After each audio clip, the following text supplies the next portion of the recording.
Kubor ka Batesi TV. Lawan Rashapi da ka Orange Nissan Loom Sopo near Fire Brigade Shillong. Ringkat bat ka net footage. Ordar mapi. Minwan ra mangi hakerdog ying jongpi.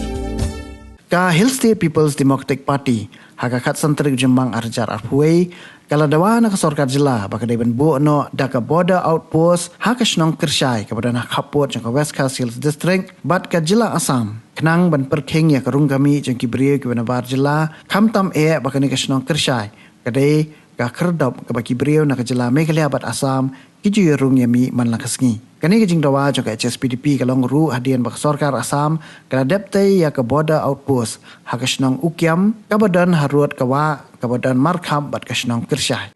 Tolong ban regularize ya ka lampi outpost namara du mata kedang ong tan kata andi di koiti kam ADB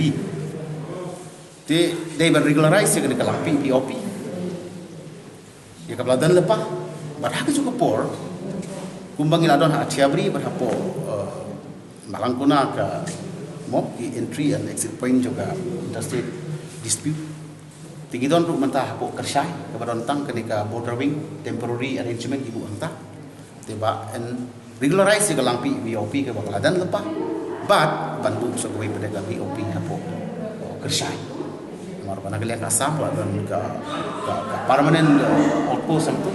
gile gidon ruk temporary arrangement bagi don ki army aman lagi pun bagi kecakar apa kulmar apa tu po Kershai di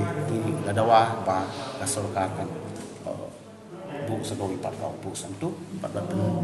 skem isu ni kalau pi dengan lupa dialog kani nak lihat si minister kong pamenta nak lihat SF10 ni dan manpower ke bagian tinggi nak tanggung south part tami di lempet ba en penulong kani ba ni SF10 personal police personnel ba dang don menta ka bakin pa district beberapa in don kecil kemen ban ai ni ko baiklah santi